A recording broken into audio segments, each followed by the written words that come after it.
Bună dimineața, doamnelor și domnilor, am revenit la prima oră. Aflăm și astăzi care sunt cele mai importante subiecte din presă. Le comentăm împreună cu invitatul nostru de astăzi, Marian Preda, decan la Facultatea de Sociologie și asistentă socială. Bună dimineața, bine ați revenit la prima oră. Începem cu subiectul care ocupă așa prima pagină din ziarele de astăzi. Românii l-ar vota pe Ceaușescu la prezidențiale. În gândul Ceaușescu a ales 41% dintre români l-ar vota pe președinte. L-ar vota președinte. Așadar, iată, un nou sondaj a apărut pe piață. E un sondaj realizat de către cine și ce spune despre români, având în vedere că e 41% totuși. Da, este un sondaj realizat de IRES, institutul condus de Vasile Dâncu, de profesorul Dâncu. Un sondaj interesant, de altfel profesorul Dâncu a și spus că a fost interesat de subiect pentru că de curând a avut loc desfumarea și datele au fost culese exact în acel moment, care coincide și cu acest vârf de criză, ca să spun așa, cu faptul că de acum încep să devină reale tăierile de salarii, că nu se întrevede la orizont ieșirea imediată din criză și toate acestea au condus la nemulțumiri destul de mari și la anumite procente care pot să îngrijoreze pe unii, dar eu zic că nu sunt îngrijorătoare, pentru că trebuie să ne uităm la ele mai în detaliu, în profunzime. De exemplu, e adevărat că mulți spun că a fost un președinte bun, aproape 50%. Oamenii de altfel uită, mulți dintre ei uită anumite lucruri, le țin minte pe altele. Acum sunt atât de supărați de faptul că lucrurile merg prost în țară, unora din familiile lor li se reduc veniturile. Iată, a venit vara și poate unii care mergeau de obicei în concediu la mare nu-și mai permit și așa mai departe. Pe acest fond caută alternative și cum nu găsesc în clasa politică românească, se supără și unii dintre ei spun era mai bine pe vremea lui Ceaușescu. Dar un procent mult mai mic spun că era mai bine în perioada comunistă, regretă perioada comunistă. De exemplu, 37% din câte am reținut eu spun că regretă comunismul ca sistem. Pe de altă parte, multe din cifrele contorizate în dreptul lui Ceaușescu sau a faptului că o duceau mai bine în perioada aceea, etc., sunt în mediul rural, cu o populație mai îmbătrânită și la care pe undeva este normal să spună că era mai bine înainte, pentru că lor le este mai rău acum și pentru că atunci erau mai tineri. Și pentru că aveau poate mai multă stabilitate sau, mă rog, aveau alte facilități și cu siguranță au amintiri de alt gen din epoca respectivă. Pe de altă parte, însă, cred că am vorbit la prima oră, în momentul în care s-a întâmplat desumarea soților Ceaușescu, că există așa o apetență pentru acest subiect în continuare în societatea românească și una peste alta rămâne un brand foarte puternic. Și va rămâne. După părerea mea, de-abia a început cariera brandului, se sfârșește de tot cariera președintelui Ceaușescu, dar prin îndepărtarea de sistem și scăderea drastică a șanselor de a ne mai întoarce la ceva asemănător. Dar de-abia acum începe să urce cariera brandului. După părerea mea va fi ceva similar cu Dracula în istoria umanității. A intrat în galeria marilor dictatori, s-a întâmplat totul cu vărsare de sânge, cu o moarte violentă și cu un proces care numai proces n-a fost și este chestionat și iată și de o bună parte din populație pe latura de justețe, justificare a demersului. În același timp, cred că trebuie poate să fie un motiv și acesta, pentru că, iată, încă mai apar după 20 de ani tot felul de elemente. Am aflat acum că cadavrele au fost rătăcite 2-3 zile. Sunt tot felul de povești care ies la lumină după atâta timp și normal că suscită interes și toată lumea creează tot felul de scenarii pe lângă. S-a conturat imaginea a ceea ce s-a întâmplat la Revoluție. Dar probabil vor mai ieși unele lucruri la lumină pe măsură ce actorii principali, cei care au avut un rol major în aceste evenimente și care au avut de câștigat de pe urma evenimentelor, vor ieși din scenă. Dar nu cred că vor fi lucruri spectaculoase. Repet, din ce s-a scris de către români, în bună măsură, uneori de către străini, lucrurile sunt destul de clare. Ce mă îngrijorează pe mine este un proces de uitare rapidă din partea unora care ar trebui să fie motorul economiei, adică cei tineri care atunci încă erau copii sau doar care au prins ceva din acea perioadă, și cei foarte tineri care au preluat tot felul de imagini. Și mă gândesc că dacă există tot felul de muzee ale Holocaustului, spre exemplu, noi nu avem în București un muzeu al comunismului real.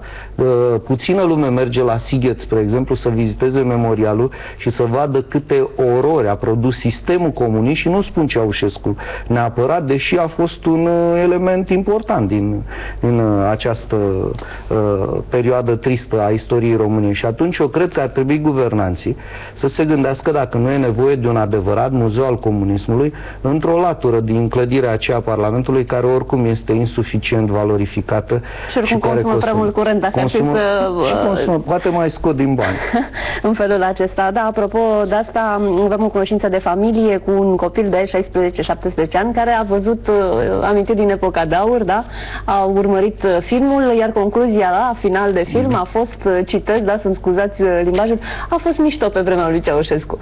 Așadar, iată percepția pe care a avut-o un puști la 17 ani despre perioada respectivă. Și probabil că o astfel de reîntoarcere în timp corectă și cât se poate de reală ar fi binevenită. Da, eu garantez că același puști, dacă vizitează cum trebuie cu un ghid care să îi explice memorialul de la Sighet, cu siguranță va fi șocat de cifrele, de exemplu, de locurile atât de numeroase din țară unde au fost deportați atât de mulți români în acea perioadă, pentru simplu fapt că acumulaseră un cheac de avere în mediul rural, spre exemplu. Și unde să vadă câți dintre foștii români valoroși din elita României au putrezit în închisoare la Sighet și au rămas acolo pentru simplu fapt că avuseseră o funcție politică sau că scriseseră o carte sau lucruri de genul acesta. Și atunci sunt sigur că îi vor pune pe gânduri astfel de lucruri evidente. Sunt evidențe, nu mai sunt povești sau... Iată o altă întrebare care a existat în sondajul de opinie. Există așa un singur amendament la realegerea lui Ceaușescu, să nu mai fie însoțit de Elena Ceaușescu, despre care respondenții spun că în proporție de 67% că a fost un conducător rău. De ce rămâne Elena Ceaușescu totuși în continuare un personaj politic, da, atât de detestat chiar și după atâta vreme? Nu e foarte simplu, dar cred că se adună aici câțiva factori. Unu, femeia încă nu este asociată în societatea românească cu ideea de decizie politică. De aceea, chiar și acum, multe dintre femeile care sunt pe scena politică au probabil o imagine mai proastă decât bărbații cu aceleași calități aflați pe scena politică. Pe de altă parte, a existat o propagandă în acea perioadă în care nu știu cât era dirijată, prin care se punea, ea era polițistul rău în familie și pentru a deveni Ceaușescu polițistul cel bun. Rău, da. Știți, așa, ca să explic mai simplu. Cred că în toată povestea aceasta oamenii au nevoie de un tătuc, de cel bun și așa mai departe. Oricine să fie vinovat de tot ce se întâmpla. Singura care putea fi acuzată era ea. Și așa mai departe. Erau tot felul de legende, de exemplu, despre cum îi contrazicea ea anumite decizii, cum le schimba. Și poate că deciziile acelea ar fi fost bune. Și atunci este țapul ispășitor în povestea aceasta, deși eu sunt sigur că în afară de un anumit rol negativ în ultima perioadă, responsabilitatea, știți, atunci când iei decizia, ai autoritate, dar e însoțită de responsabilitate. Responsabilitatea este a lui. Și aș mai adăuga poate o imagine proastă de care se bucură multe din femeile din lumea politică românească, poate și o societate destul de misogină, că nu cred că am evoluat foarte mult la capitolul acesta. Cred că da. Oricum, mult mai mult decât societatea occidentală. Și ca să revenim la alte cifre din acest sondaj, care sunt mai îngrijorătoare, aș spune, aproape 90% dintre români spun că lucrurile merg într-o direcție greșită.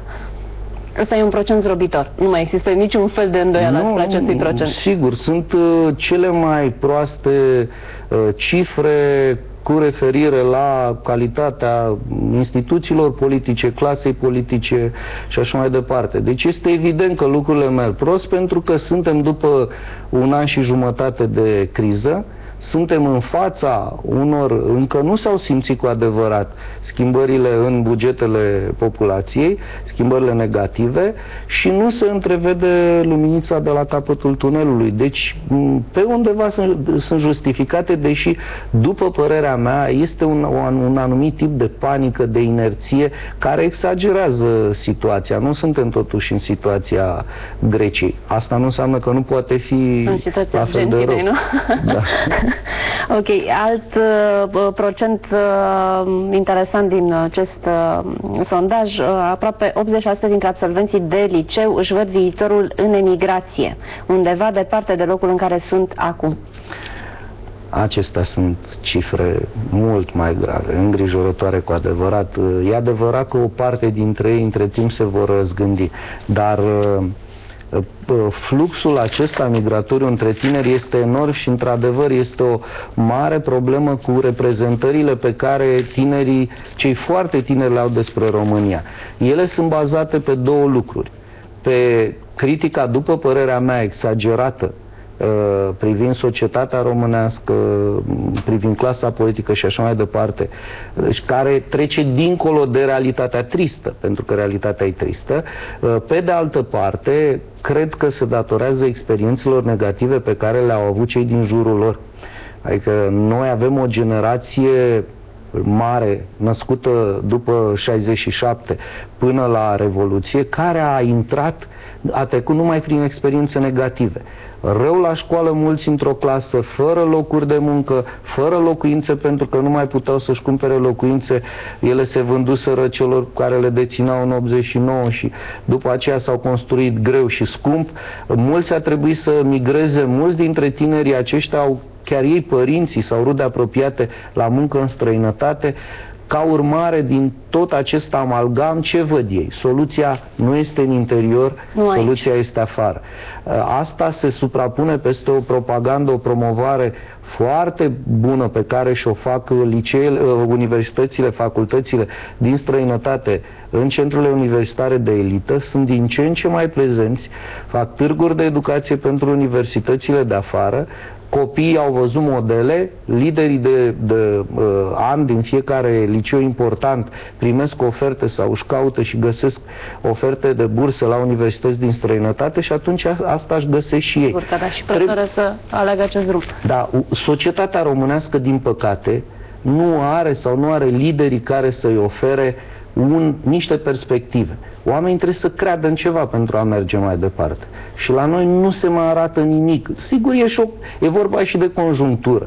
Este criza aceasta, nu se știe exact când și cum se va ieși din criză și pe plan mondial, dar se pot găsi repere. Până la urmă, chiar și liderii cu puternice conotații negative, precum Hitler, au scos țările lor din criză arătând ceva, găsind niște perspective pe care să le contureze pentru populație. Vorbim și despre subiectul din evenimentul zilei de astăzi. La ce e bun un liceu în care nu ia nimeni bacul?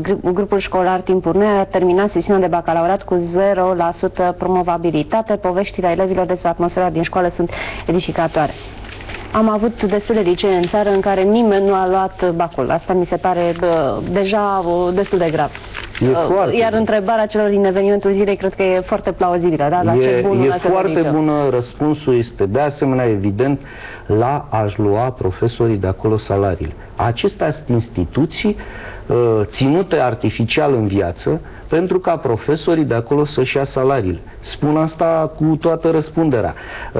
Marea problemă este că acei copii, în loc să meargă la o școală vocațională, să învețe o meserie care să-i ajute să câștige bani, fac chipurile un liceu teoretic și speră să obțină o diplomă de bacalaureat și după aceea o diplomă de facultate luată prin nu știu ce chioșc în care universității de mâna a treia și vând diplome într-un sistem idee cu scăpat de sub control și după aceea să îndeplinească visul părinților. Aceasta mai e o altă parte din răspuns. Liceele acestea răspund și părinților care își doresc neapărat ca odraslele lor, chiar dacă nu sunt făcute pentru asta, să aibă studii. O diplomă acolo, să pună în sertar, nu contează. Dar e visul lor, nu l-au împlinit, unii și-au împlinit visul, au fost conștiincioși și vor și copiii să fie tot acolo. Iată ce spun copiii din acest grup școlar: sincer, nu-mi știam profesorii la față, n-am dat pe la școală, descărcam un referat de pe net și treceam clasa. Da, din păcate se întâmplă asta. Eu pot să vă spun că vin la facultate foarte mulți absolvenți și la noi am pretenția să spun că vin absolvenți de foarte bună calitate, cărora nu li s-a spus că nu e corect să plagieze, să ia de pe internet. Așa e. Învață de-abia în facultate, e cam târziu. Și mulți nu învață nici măcar în facultate lucrul acesta. Adică este foarte adevărat, pentru că am prins și la licență și sunt convinsă. Tocmai ați terminat cu licențele, cu admiterea. Da. Dacă ar fi așa, să trageți o concluzie că sunteți în mijlocul fenomenului. Cred că se va mai cerne acum și între facultăți și universități. Din păcate s-a făcut un rău destul de mare prin scăparea de sub control a învățământului privat în universitățile private, dar și la unele universități publice la care au fost primiți prea mulți cu taxă și calitatea a scăzut foarte mult. Eu cred că acum tendința e bună. Cred că e nevoie de o ierarhizare clară a facultăților și a specializărilor pentru ca absolvenții de liceu să știe unde intră, dar constat că știu din ce în ce mai bine unde merg, știu ce vor și noi suntem puțin în urmă câteodată în a ne adapta la cerințele lor. O să vedeți că din ce în ce mai puține familii își vor da copiii la un liceu sau la o facultate doar pentru diplomă. Să sperăm că asta se va întâmpla. Iată și concluzia unei anchete de la Buzău, tot dintr-un liceu în care nu a existat niciun copil care să ia bacul. Copiii n-au putut copia. Da, și asta e... E un motiv serios. Ăsta chiar e un motiv demn de luat în seamă. Da, știți care e tragedia? Nu numai că li se pare normal părinților și copiilor să dea niște bani acolo și să copieze, dar se simt frustrați, nedreptățiți de faptul că la unii se poate și la alții nu se poate. Și acum marea problemă este generalizarea acestui tip de exigență, de control, care începe să se vadă. Adică eu sunt convins că anul acesta bacalaureatul a fost mult mai corect decât în trecut, dar trebuie să mai facem niște pași. Au existat și în acest an destule acuzații de fraudă, de mită. Da, și dacă facem... E un fenomen de care probabil vom scăpa la un moment dat, dar va mai dura cu siguranță. Da, trebuie mai multă exigență și mai mult control. Și nu înțeleg de ce nu se întâmplă lucruri atât de simple.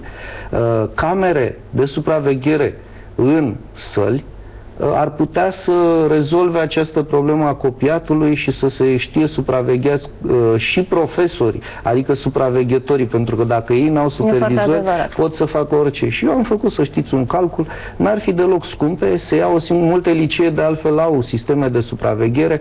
Dacă punem în fiecare sală, într-un colț, o cameră de supraveghere, vă imaginați că sunt acolo câteva zeci de copii care... Citam la un moment dat prin presă că într-un oraș din țară cineva a pus camere de supraveghere pe mașinile de gunoi ca să verifice dacă oamenii care conduc mașinile nu stau la cârciumă în timpul programului și deci dacă se poate în chestiuni de genul acesta, poate că în învățământ și mai ales în cazul examenelor cu importanță mare, poate ar trebui să facă lucrurile astea și mai cu seriozitate. Și mai e o posibilitate simplă.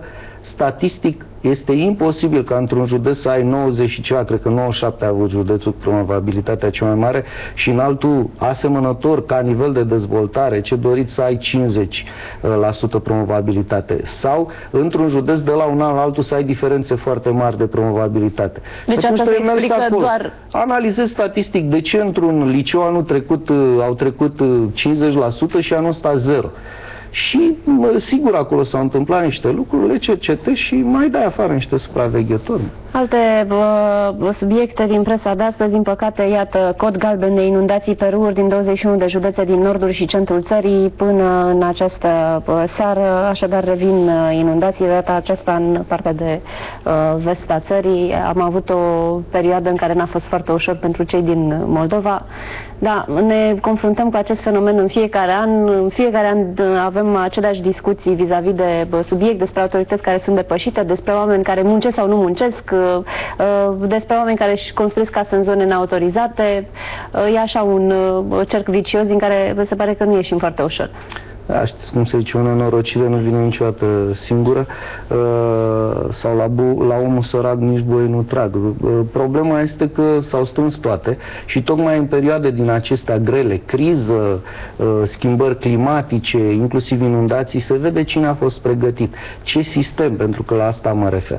E evident că o parte din probleme, atâta timp cât s-au atins cote istorice, nu sunt datorate oamenilor sau statului, dar este la fel de evident că altele le sunt datorate și decidenților locali și celor de pe la ministere, din fruntea guvernului și așa mai departe, care n-au schimbat nimic de atâția ani. De altfel, noi mereu suntem surprinși în România și suntem surprinși pentru că nu avem planuri pe termen mediu și lung, care să treacă de un guvern sau altul sau de un prim-ministru sau altul.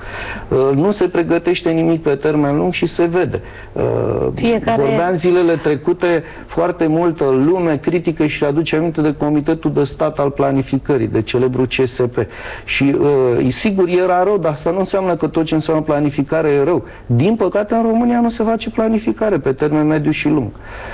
Ori firmele serioase, țările serioase au un orizont de planificare foarte lung. Cred că și aici ar trebui să începem așa, pentru că dacă la anul vor fi din nou inundații, se vor mai întâmpla tot felul de nenorociri. Sigur. Dar pe termen lung, dacă se face un plan clar de rezolvare a problemelor care pot să fie rezolvate, de strămutarea celor care sunt în albile râurilor, de indiguiri, nu mă pricep la domeniu, sunt sigur că peste niște ani nu vor mai fi astfel de probleme. Și nu vor fi doar inundații, dacă e să citim nu doar presa și să observăm așa și semnele crizei din jurul nostru, 2011 va fi în continuare un an foarte complicat din punctul acesta de vedere pentru românii, în care cu siguranță sacul va fi și mult mai gol decât anul acesta. N-am nicio îndoială pe această temă. Da, sacul va fi mai gol, datoriile de plătit vor fi mai mari, pentru că acesta este riscul cel mare. Adică poți la un moment dat să tai din cheltuieli până când ajungi să nu mai consumi, să nu mai treci pe datorii atunci. Dar rămân datoriile istorice.